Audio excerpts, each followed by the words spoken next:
Hello, everyone. I am Ben Woodbury with the Friends of History, welcoming you to the February 2023 presentation of the Friends of History First Wednesday Lecture Series. These monthly lectures are being provided free of charge by the Friends of History with the support from the New Mexico History Museum and from donations from our audience.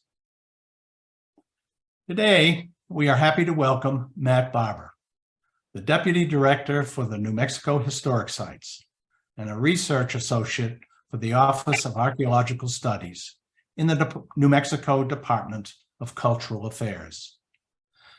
Matt holds a bachelor's and a master's degree in anthropology from the University of New Mexico and has worked for the New Mexico Department of Cultural Affairs since 2002. Throughout his 20-year career, he has published over 200 nonfiction articles and monographs. In 2012, and again in 2014, Matt was awarded the City of Santa Fe Heritage Preservation Award for Excellence in Archaeology. In 2018, under Matt's management, the Coronado site received an Award of Merit from the American Association for State and Local History. Then in 2019, Hema's historic site, again under his oversight, received the Archaeology Heritage Preservation Award from the New Mexico Historic Preservation Division.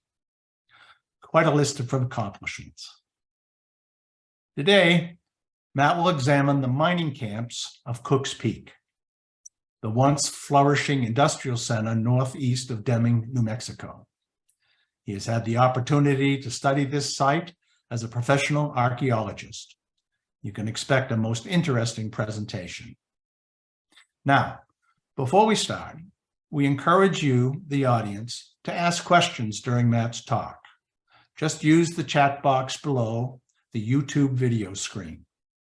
We will respond to your query following the lecture. Thank you for your continued interest in these presentations. Now, let us welcome Matt Barbour. Well, thank you, Ben, for that great introduction. Once again, my name is Matt Barbour. I am the Deputy Director at New Mexico Historic Sites. I've spent over 20 years with the Department of Cultural Affairs. The first half of that career was with the Office of Archaeological Studies. The Office of Archaeological Studies is a division within the Department of Cultural Affairs, which works with other state agencies on archaeological projects throughout the state of New Mexico. And one of the projects, I worked primarily in the downtown Santa Fe area.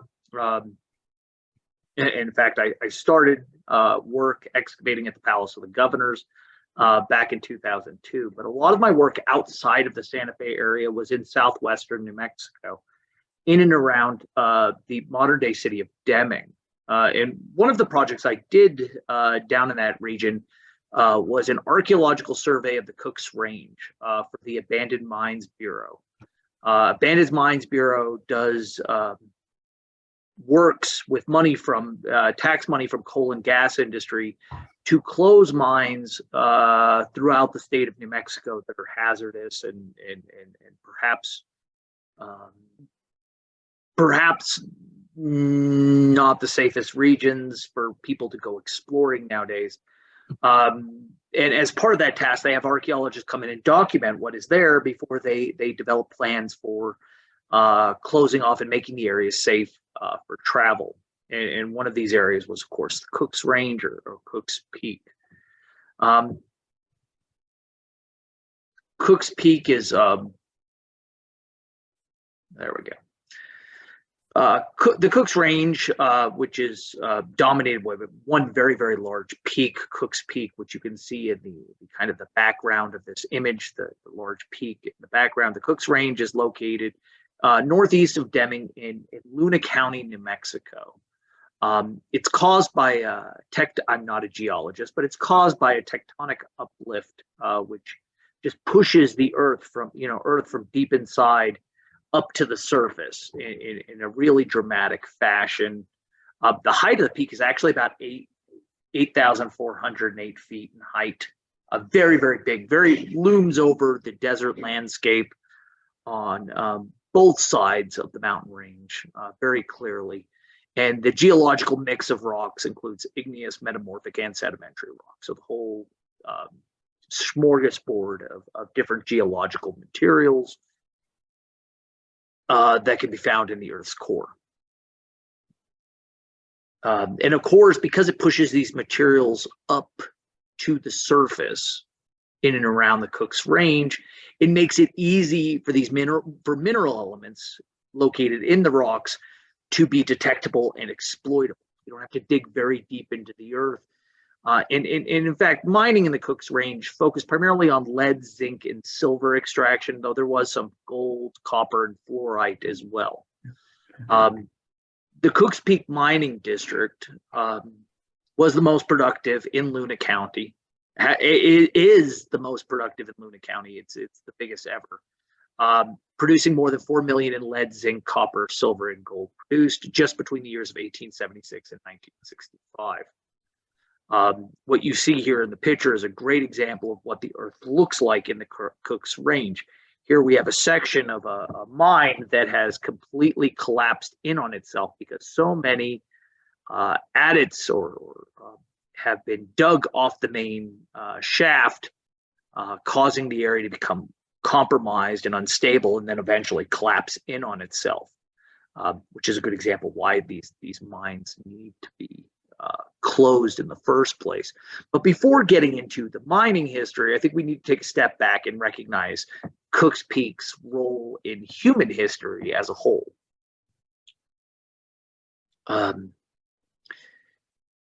The Cooke's Range and Cooke's Peak in general is surrounded by some of the earliest evidence for agriculture in the state, with sustained farming in the region from about 1000 BC onwards.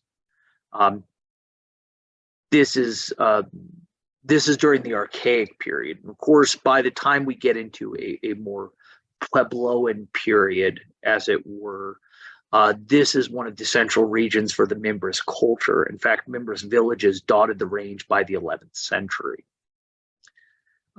Most of these Mimbres sites, unfortunately, have not been very highly published in the archaeological field. Most of them have actually, they're located on private land and have been substantially pod hunted, for better or worse. In fact, if you want to see the Mimbres pottery of the Cooke's Range, you need only go to the local museum in Deming to see some amazing vessels. But perhaps the most famous archaeological site in the Cooke's Range that you could visit today, that's open to the public on public lands, and is associated with this Mimbres occupation of the Cooke's Range, is Pony Hill's petroglyph site, which has some very impressive rock art at kind of the intersection of Massacre Canyon and Starvation Draw.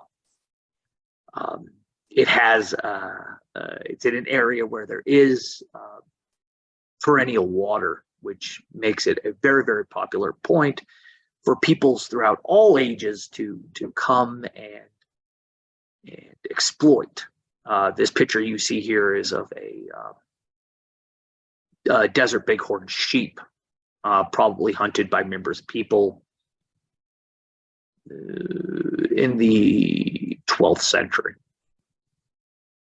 Now, without getting into a discussion, because it's not really pertinent to this lecture, about how the Mimbres culture and the greater Mogollon culture developed and in essence collapsed in southwestern New Mexico, what's important for this story and for the discussion I'm giving today is the arrival of the Athabascan peoples, certainly by mid-15th century. So by 1450 or so, Athabascan peoples, or what you would call today Apache peoples, were occupying the Cooke's Range.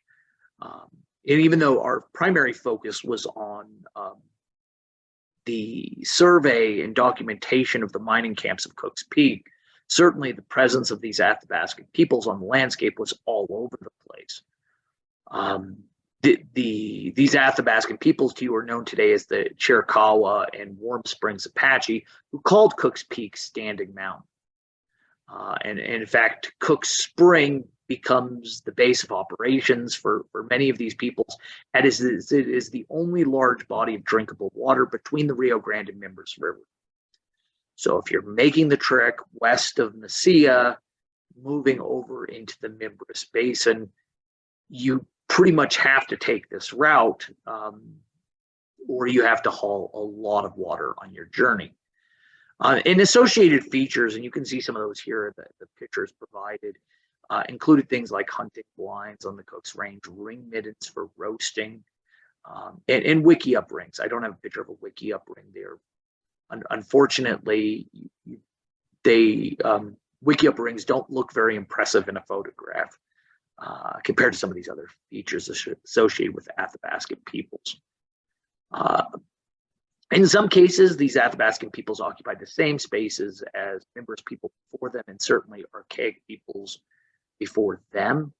In fact, other research in the Deming area that I worked on earlier the same year I started doing the Cook's Range survey showed that in essence, what we thought we were digging at the time closer to Deming was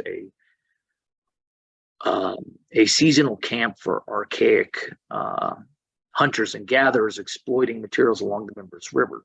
It absolutely was that, but it was also a palimpsest in which peoples came back to that seasonal camp year after year after year. And some of the features we thought dated to the archaic period were actually associated with protohistoric hunters and gatherers, specifically Athabascan peoples, doing exactly the same activities that peoples in the late archaic had been doing in that region. So these people, Mimbres agriculturalists, were largely gone. Big villages or relatively big Pueblo villages in the Cook's Range were largely gone by the time Europeans arrived.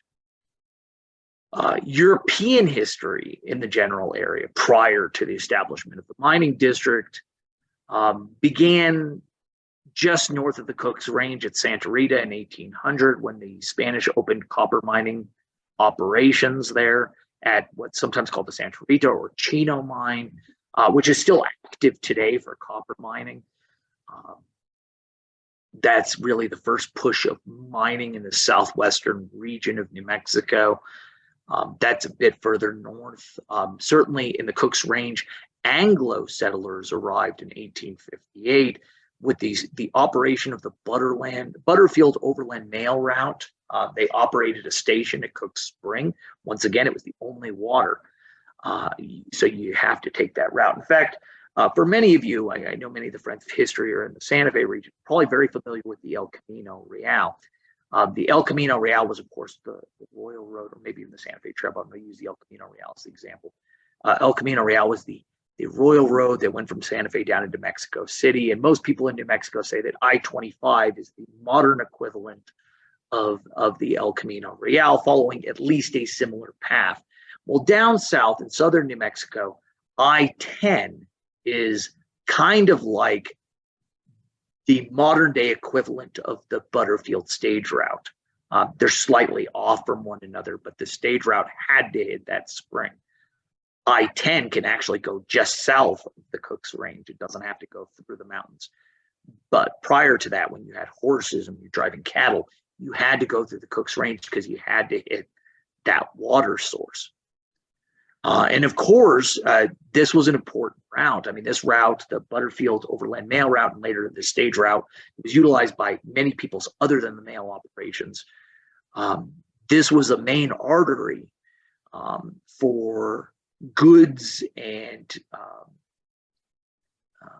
information from places as far east as Missouri and past that, all the way out to California. This was the main route, main southern route out to California during the 19th century. It was very important that this route be protected. Unsurprisingly, that after Butterfield stopped their own operations there, the U.S. military got involved at protecting this pass, which was at this point now called Massacre Canyon through the Cook's Range. And so the U.S. Army established a fort to protect Anglo travelers traveling from points in Texas and points further east out to California, with the establishment of Fort Cummings. Fort Cummings operated actually piecemeal throughout the 19th century, but it was activated multiple times. Interestingly enough, it was activated in 1863 by the California column. So soldiers coming out west, or coming east, but heading out into the American Southwest from California during the American Civil War.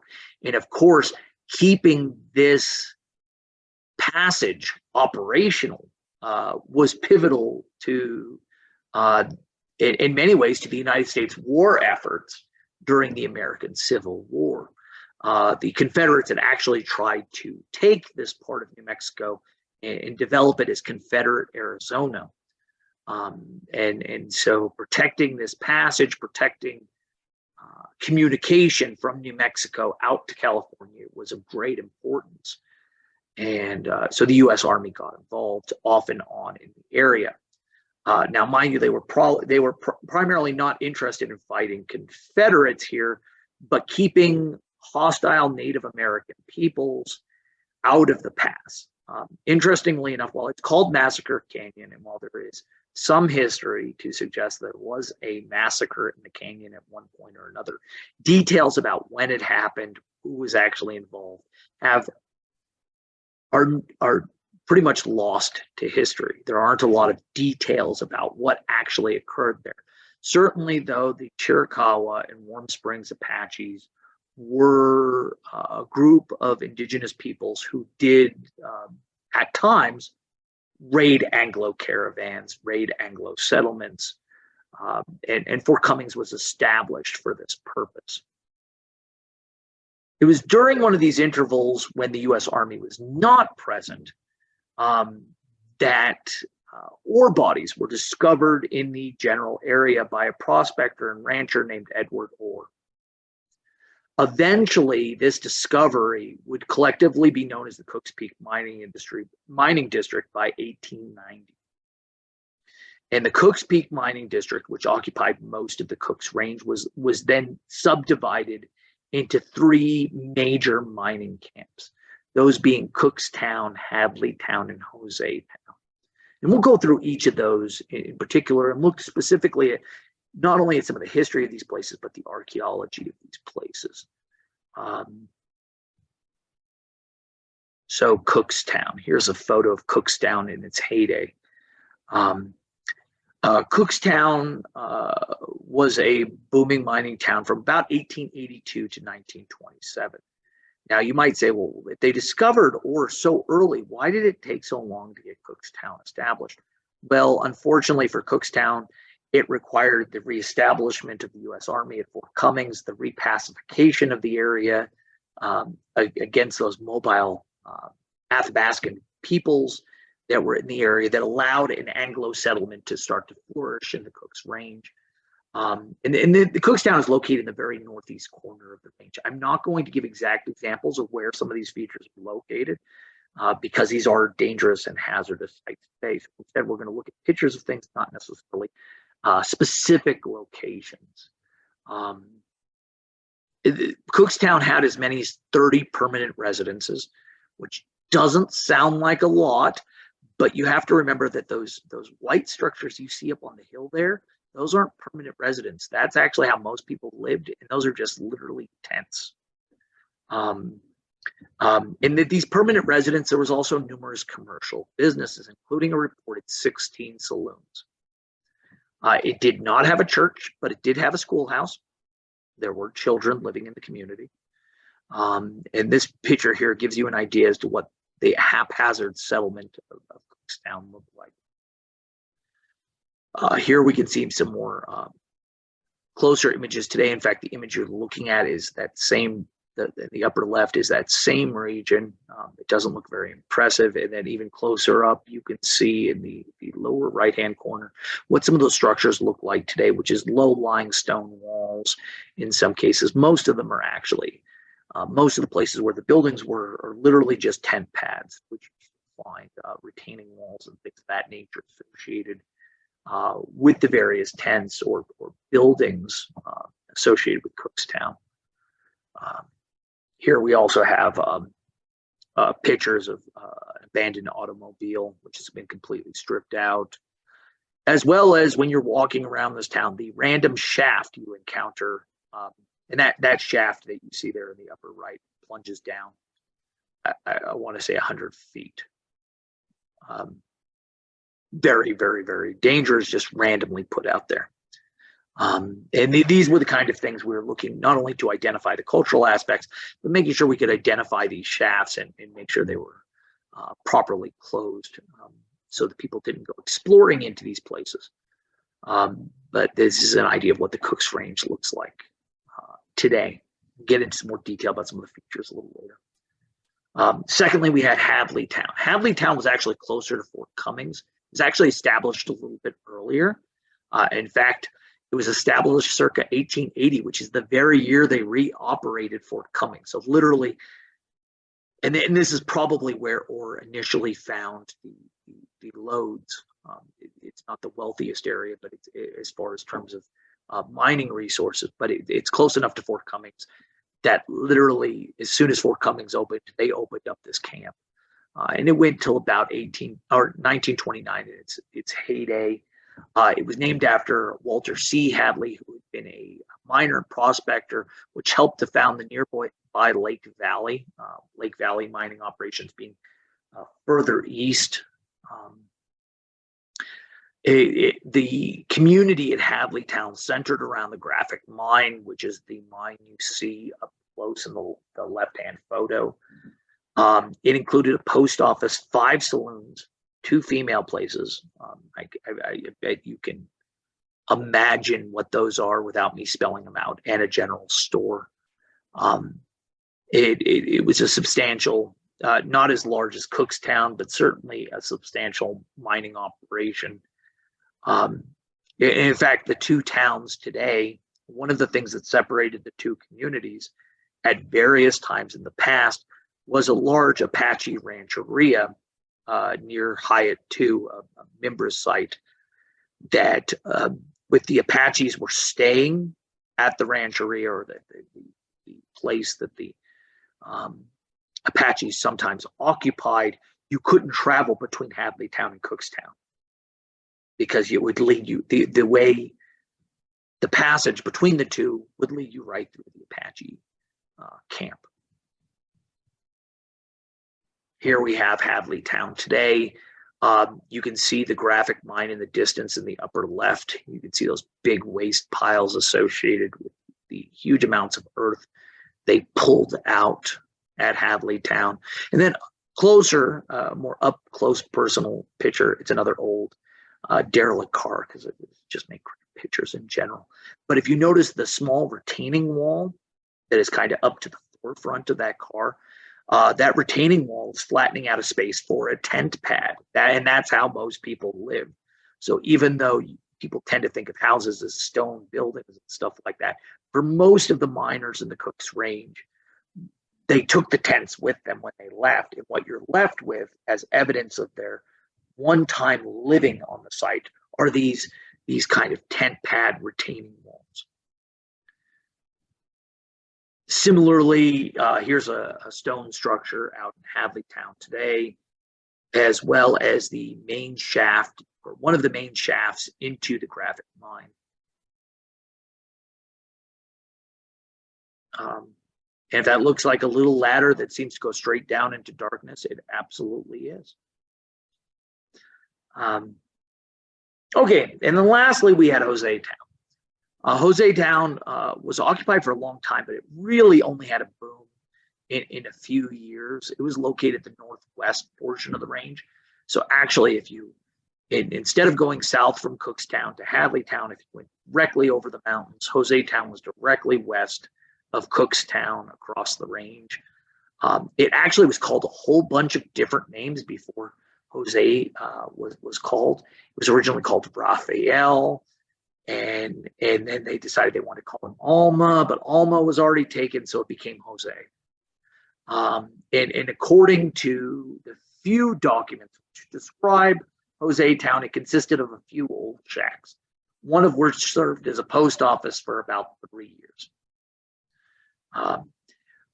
When I did this study of the mining camps at Cooke's Peak, I could not find any pictures of Jose Town. But it did have patented mining claims, the largest and perhaps most impressive of which, when I documented Jose Town, it's not to say it was necessarily the best as far as ore bodies go, but the most impressive to me, documenting the community, was Gladys, which is, you can see the plat for Gladys here. In fact, one of the cool things you can do, we do a lot with mining surveys, is we'll use these old plats of the mining claims and overlay them onto the current surface of the earth, so we can figure out what mining features are associated with which mining claims. It's actually pretty cool, because then you can start to construct what operations would have looked like in these patented claims. It works, to be clear, it works better in a different circumstance. We'll get to that in a little bit, about the challenges of understanding mining in the Cooks Range. But here we go. Here's some pictures of Jose Town today. You say, well, that looks like a picture of open desert there, Matt. And it absolutely does. Remember, it was a few shacks. Most of it was tents.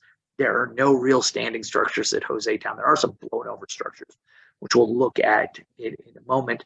And then the most important mine, that Gladys lode there, you're looking in the right-hand corner at the major shaft for Gladys.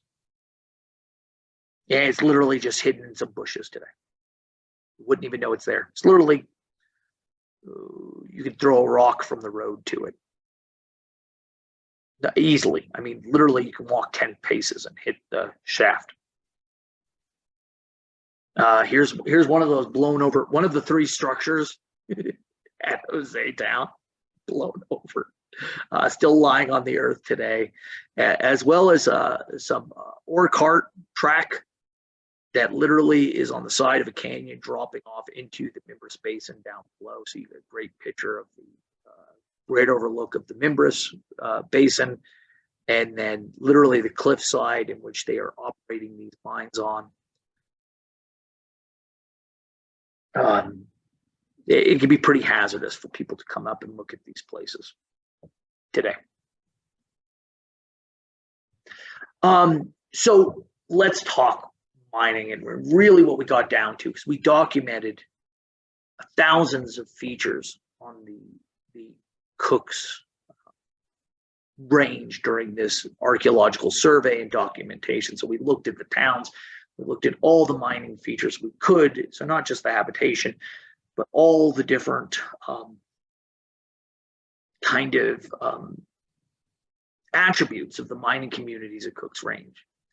And first and foremost, characterization of mining in the Cooks Range. The first thing that should be said is it was widespread, and that 20 tons of ore were removed from Cooks between 1904 and 1943 alone. And that was during its lower small scale days. It had been bigger earlier in time. But while it was widespread, most of the mining was small scale. Things that you normally associate with mining include things like rail systems and cribbing in the mines. Cribbing is the idea that you put wood braces in there to keep it from collapsing in on itself. Those things weren't really popular in the Cooks Range. We have very limited use of rail systems and cribbing. Most mines, the thousands of mines we documented, were less than 12 feet deep and are classified as little more than prospect pits. It literally, and in fact, in some cases, we documented portions of the mountain range where I swear to God, it looks like they just every 20 feet decided to dig, blow a hole with some dynamite and dig it out to see if they could find stuff. But also that the minerals that these miners are looking for are very close to the surface in most circumstances. So they're not investing a lot of time and labor in these mines. Instead, these are small time, very quick operations to get as much ore as possible and then get out of there. More importantly, these are not these things like where they're blowing a hole every 20 feet and then digging out to see what they find. It's obvious that the people doing this are not necessarily the most skilled or have limited knowledge. There's no formal planning of the mines and towns, and only a handful of the claims. So even though we can see mining operations all throughout the mountain, we can date them based upon the historic artifacts associated with them. Most of the claims, only a handful of the claims, many of the claims were unpatented.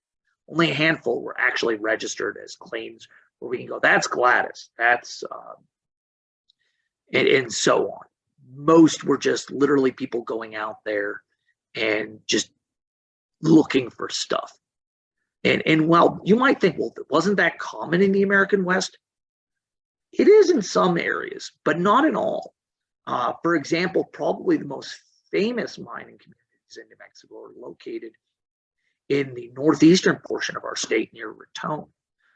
Those are coal camps. Coal mining was a very organized practice.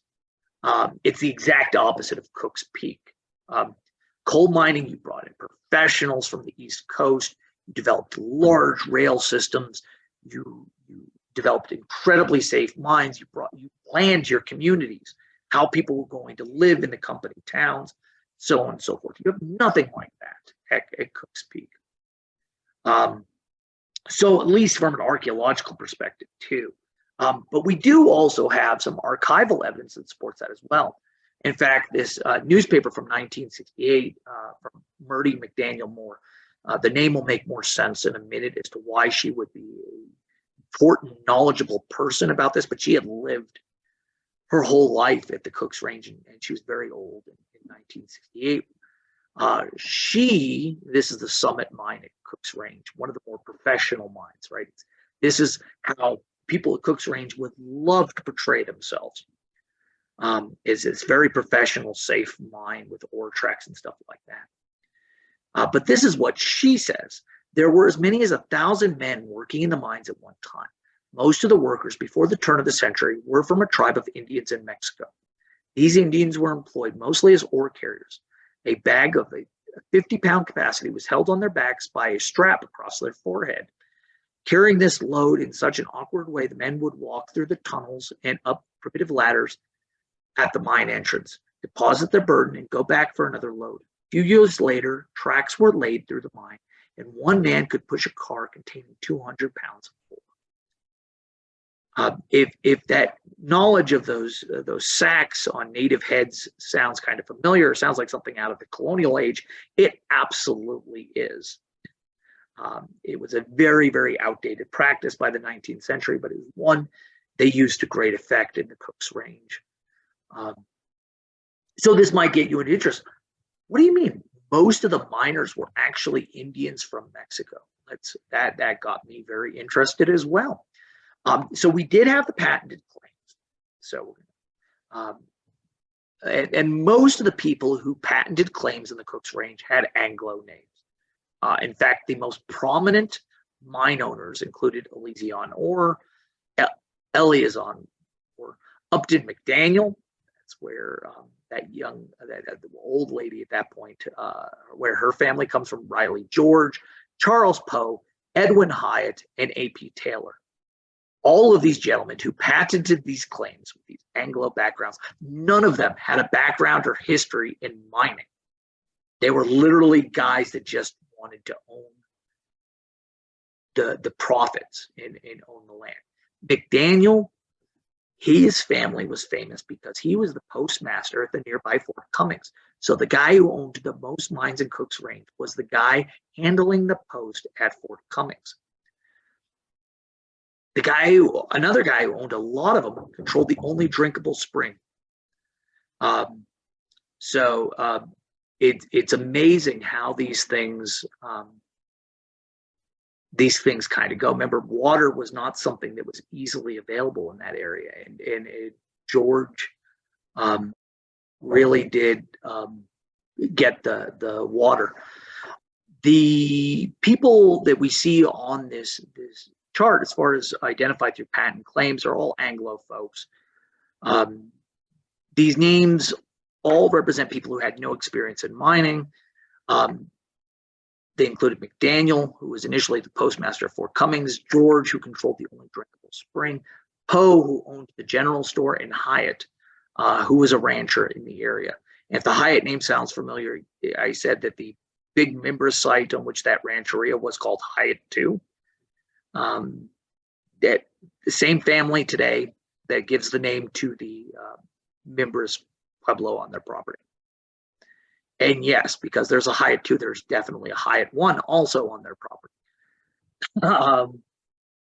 Okay, so these Anglo names of people who really have no mining experience were really at the heart of business operations in the Cooks Range. They controlled the mail, they controlled the drinkable water, they controlled the general store, and they controlled the food, which supported the miners. In fact, to the left, what you see today is or see from the past, is the McDaniel family, including a little Murdy McDaniel. They look like a very happy family, or I would hope they sort of look like a happy family. They were not. And in fact, McDaniel was killed by his wife. Sadly enough, I wish I could remember that entire story right now, but I'm not going to, because it's not pertinent to our archaeological perspective. But there certainly was a violence indicative of the American West in all aspects of life at Cooks Range. Okay, so Anglo families held the patents, right? But that isn't telling the whole story. As I said, even under Murdy McDaniel's own words, most of the people seem to be people from Mexico. They were natives from Mexico. So what did the actual population look like in New Mexico during this time, or in the Cooks Range during this time? Well, the population at any time, depending upon the price of silver, would fluctuate from hundreds to thousands of people. There is no documentation of the mining camps in the 1880 census. And unfortunately, the 1890 census, which would have been at the height of mining operations, burned in a warehouse fire, no longer exists. We don't have the 1890 censuses. So the first census we have from Cookstown is from 1900, and it reports 343 people living in Cookstown. Now, when you say, well, that's not a lot of people, that's still way more people, even though Lake Valley's probably more well known to the public because the BLM promotes visitation to Lake Valley. That's way more people than were living at Lake Valley during the same time period. But the interesting thing with that 1900 census is that when you break it up, when you look at the names of the people who lived there and where they were born, over half of the people on the 1900 census living in Cookstown were either born in Mexico or born in the U.S. to Mexican nationals. These are not native-born New Mexican Hispanics. These are people who came north. These are probably the Mexican Indians referred to by Murdy. And the most common surnames of these folks were Rodriguez, Guardia, Delgado, Hasso, and Gutierrez. Okay. So what was life like in the camps? So when we count what reports say about life at these various mining camps, we have 7 brothels and as many as 25 saloons. There's not a single church across any of the 3 mining camps, and only a single source of drinkable water down at Fort Cummings. In fact, power in the mining camps was not held by how much silver you could mine, but by the donkey you see in the picture associated with this slide. That's Riley George's mule train, which brought the only drinkable water that wasn't poisoned coming up to the camps. You needed water to live, whether you found silver or not. So he really had a great monopoly. Similarly, you not only have to drink, you have to eat. And so a lot of these miners actually would rustle cattle. They would steal cattle from the ranchers, such as the Hyatts, the biggest ranching family in the area. And there was certainly evidence of claim jumping across the patented claims. Most of the claims weren't even patented in weren't patented. There's also reports of violence without repercussion, primarily because of very little law enforcement in the area. Because you're in a mountain range, you do suffer from blizzards in the winter, dust storms in the summer. There are times when you can't get down from your mining camp because the Apaches have decided to settle in the rancheria. And certainly they feared these people who were unfortunately at this time being forcibly relocated by the U.S. Army and pursued. And there is at least circumstantial evidence of widespread lead poisoning, probably as a result of not everybody drinking from the water the donkey brought. You know, if you didn't have money to pay for the water the donkey brought or the donkey train brought, you might try other more ephemeral water sources, which would get you very, very, very sick. Okay. The end of the Cooke's Range is probably a matter of some argument. Mining fortunes decline slowly. In fact, if the price of silver goes up today, there might be more, new mining activities in the Cooke's Range. It all just depends upon the values. But certainly by the turn of the 20th century, and certainly by the Second World War, most of the families in the Cooke's Range begin to move into nearby Deming, which is the primary city in Moona County today. And all major mining operations are shut down by 1943. And in fact, what we see at that point, 1943, is private land being consolidated into the hands of a few ranching families. Ranching, interestingly enough, existed before and after the mining boom. And so ranching in southwestern New Mexico is the real winner, right? The mining comes and goes, but ranching doesn't change. But it does. It actually does. Ranching prior to the 19th century was largely sheep and goat and cattle. It was a mix of different animals. And then by the mid-20th century, that really had just shifted to cattle. Today, all ranching in the Cooke's Range is done. It's cattle ranching. Now, there is a local story that goes along with this transition.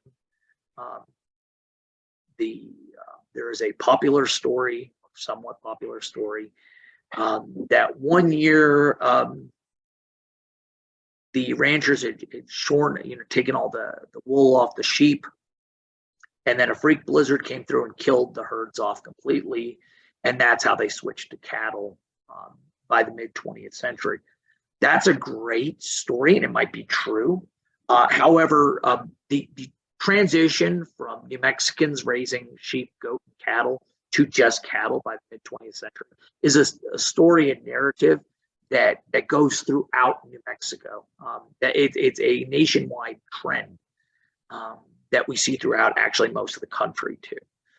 Sheep and goat become less profitable as you start to switch towards the primary focus being meat production as opposed to secondary goods, and the ability to ship large quantities of meat over railway. So that's a national pattern that isn't different anywhere else. Okay, so what's the legacy of these communities, as it were? Well, first and foremost, we're left with 3 very large ghost towns today, thousands of mines on the landscape of Cooke's Range. Cooke's Range is a popular rock hounding destination. In fact, Fluorite Ridge, which is where most of the fluorite mining occurred, you get the fluorite crystals. Any given day you drive by that ridge, you will see people out there looking to grab little crystals to bring home into their collection. Rock hounding in general in southwestern New Mexico is really at the heart of the cultural identity down there. And not surprisingly, the state of New Mexico runs Rockhound State Park, not too far, just south of the Cooke's Range and the Little Floridas near Deming too. Gold and silver prospecting is still going on. In fact, you will see modern prospecting work being done, with claims and things of that nature, people staking claims and rock piles like the one you see here, spray painted with somebody's claim on it. But it is a very dangerous location. You have open and collapsing mines, poisonous waste piles and springs, abandoned explosives, and failing roads. It's not a safe place to go. But it's important also to mention that the descendant population still lives in the surrounding area, that whether they know it or not, many of the people in Deming, New Mexico, are descendants of the people who lived in the Cooks Range during the late 19th century. And that this place does hold historical value to the community and to the history of Luna County as a whole. And that, in essence, is going to sum up my talk on the Cooks Range today. I want to thank the crew that worked with me. Obviously, I didn't go up there and do all this research and survey by myself. And in fact, the core crew of people that worked, there were many other people that worked off and on through this wonderful exploration of the Cooks Range. Included Donald Tatum, Isaiah Cohen, Mary Wiaki, and the late and great Susan Moga, who passed away last year, will be sorely missed. You can also read, what I talked about in 30 minutes is summarizing thousands of pages of documentation regarding the mining camps and the various features that were encountered during the survey and documented. We did produce a report. It came out in 2014 and is available by the Office of Archaeological Studies. And you can always email me with your questions and comments. I know they're going to be adding them to the YouTube down below, but you can always email me questions or comments directly associated with the project, associated with mining in general. I'm happy to answer them. All right, thank you. Thank you, Matt, for this most informative, insightful, and balanced discussion of the silver mining community across Cooks Peak, a period in New Mexico's history which does not always receive sufficient attention. And of course, your discussion provided excellent context in terms of both prehistory and historical periods as well, which shows the richness of the region over time. I understand that there might be interest in terms of people exploring, so I noted that there are more dangers than opportunities in that area. And you cited them, at the end in terms of open mines, of course, which some of which have been, at least have been they've put up fencing and what have you, but the fact that there is so much potential poisoning through the piles and through the waters. Also the abandoned explosives, that caught my eye. And even the roads are not of particular utility. So there are some locations that people can visit in the area and that are open to the public. First and foremost, Pony Hill's petroglyph site. If you're interested in Mimbris petroglyphs, that is an amazing rock art site to visit in the general area. Fort Cummings, which is the ruins of the U.S. Army post and Butterfield stage stop, are also open to visitors. And certainly there are some safe county roads in that area which you can drive upon and see some of the mining remnants in the general area. What I would caution people about doing is going off into trying to find some of these larger patented claims that are hopefully off the beaten path enough that you don't encounter them. But the main goal of the project as a whole was obviously to close those mines anyways. Yeah, point well taken. I appreciate your sharing your email for those that may have questions, follow-on questions on that. I noticed with the publications, I just wanted to confirm that there was that these reports may in fact be online. There are. So the Office of Archaeological Studies does a great job of posting their technical reports online at nmarchaeology.org. Once again, that's nmarchaeology.org. Some of these reports have to be heavily redacted because some of the location and sensitive information in the reports. but most are available online. And I think you can find a redacted version of the Cooke's Peak report online available for download at the Office of Archaeological Studies. Wonderful. That's certainly great. Also to our audience, should you have questions, and you can always, of course, write us from our webpage, friendsofhistory.org, and we will ensure that Matt receives those questions as well. So Matt, thank you again for this most engaging talk. I much appreciated that you have shared your email. It's very generous of you. I know you have a busy schedule. An additional source of a means for communicating is to contact us through the Friends of History webpage at our email, and we will be happy to share any thoughts and comments that you have with Matt at that time. In closing, for our audience, a reminder to check out the Friends webpage I just mentioned, where you can again watch this lecture as well as other Friends of History lectures covering a wide range of historical topics about New Mexico.